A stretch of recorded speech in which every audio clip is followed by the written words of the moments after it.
এরপর 17 দাগের প্রশ্নটি হলো, যদি A1, A2, A3, dot dot dot মানে এরপর A4, A5 এইভাবে ক্রমশ চলতে থাকছে, সমান্তর পদ্ধতিতে থাকে, অর্থাৎ এপিতে থাকে, তবে একটি ডিটারমিনেন্ট দেওয়া আছে, এর মান কত হবে সেটা আমাদের নির্ণয় করতে হবে।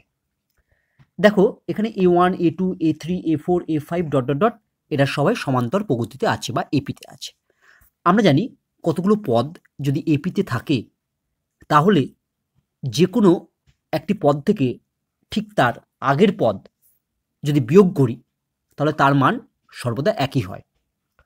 অর্থাৎ আমি যদি A2 মাইনাস A1 করি, দেখো A2 এই পদটার ঠিক আগের পদ আছে A1, তাহলে A2 থেকে তার আগের পদ A1 বিয়োগ করলাম বা মাইনাস করলাম, ইকুয়াল টু আমরা লিখতে পারবো, দেখো A3 মাইনাস A2, দেখো A3 তার আগের পদ হচ্ছে A2, তাহলে A3 মাইনাস A2 করলে যা মান পাবো আর A2 মাইনাস A1 করলেও তাই মান পাবো।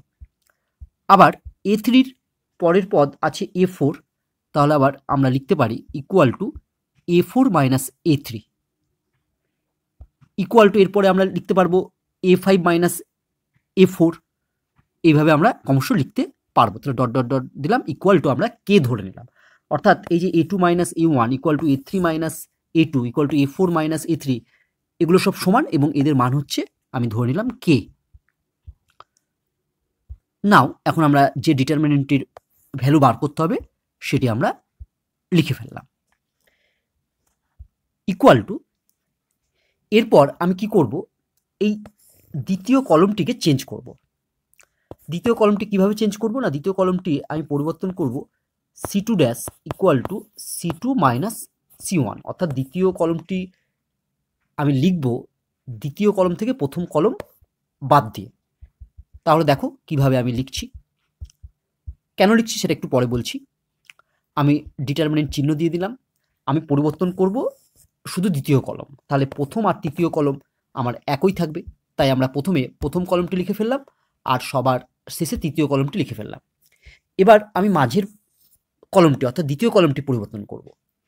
পরিবর্তন করব কিভাবে না, দ্বিতীয় কলম থেকে আমি প্রথম কলমটা বাদ দিয়ে যেটা পাবো সেটাই আমি দ্বিতীয় কলমে লিখব। তাহলে দেখো আমি যদি A2 থেকে A1 বাদ দিই তাহলে দ্বিতীয় কলমের প্রথম এলিমেন্টটা হবে A2 মাইনাস A1, তারপরে আবার A3 থেকে যদি আমি A2 বাদ দিই তাহলে দ্বিতীয় কলমের দ্বিতীয় এলিমেন্টটা হবে A3 মাইনাস A2, একইভাবে A4 থেকে যদি আমি A3 বাদ দিই তাহলে আমরা দ্বিতীয় কলমের সবার শেষের এলিমেন্টটি পাবো A4 মাইনাস A3। কেন আমরা দ্বিতীয় কলম থেকে প্রথম কলম বাদ দিলাম, দেখো এই যে A2 minus A1, A3 minus A2, A4 minus A3 এইগুলোর বদলে আমি লিখে দিতে পারবো কে, অর্থাৎ আমি এই দ্বিতীয় কলম যেটি পেয়েছি সেক্ষেত্রে প্রত্যেকটি পদের পরিবর্তে আমি কে লিখে ফেলতে পারবো, কারণ আমরা প্রথমেই লিখেছি দেখো A2 মাইনাস A1 মানেই হচ্ছে কে, A3 মাইনাস A2 মানেই হচ্ছে কে, A4 মাইনাস A3 মানেই হচ্ছে কে।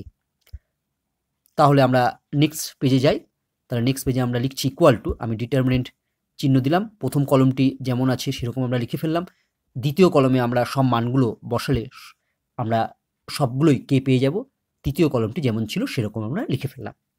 এবার আমরা এই দ্বিতীয় কলম থেকে কে কমন নিয়ে নেব, তাহলে নেক্সট লাইনে লিখব ইকুয়াল টু কে কমন নিলাম, তাহলে যে ডিটারমিনেন্টটি পড়ে থাকবে সেটি কি হবে, দেখো প্রথম কলমটি যেমন ছিল সেরকম থাকলো, দ্বিতীয় কলম থেকে কে কমন নিয়েছি তাই দ্বিতীয় কলমে সব এলিমেন্টগুলো 1 হয়ে যাবে আর তৃতীয় কলমের সব এলিমেন্টগুলো 1 ছিল 1ই থাকবে। এবার আমরা দেখতে পাচ্ছি দ্বিতীয় কলম এবং তৃতীয় কলম একই, দ্বিতীয় কলম ও তৃতীয় কলম একই, তাহলে এই ডিটারমিনেন্টটির ভ্যালু হবে 0, তাই আমরা পরের লাইনে লিখব equal to K into 0 equal to হচ্ছে 0, তাহলে আমার ডিটারমিনেন্টের ভ্যালু কি পেয়ে গেলাম, 0 পেয়ে গেলাম। ঠিক আছে, তাহলে আমার হচ্ছে সঠিক উত্তর হলো এক্ষেত্রে, দেখো আমার যেহেতু অপশনে নেই তাই এক্ষেত্রে সঠিক উত্তর হবে ডি, কোনোটি নয়। আচ্ছা এখানে তুমি লিখে রাখতে পারো এখানে আমি কোন অপারেশন কাজে লাগিয়েছি না, এখানে আমরা করেছি C2 dash equal to C2 minus C1।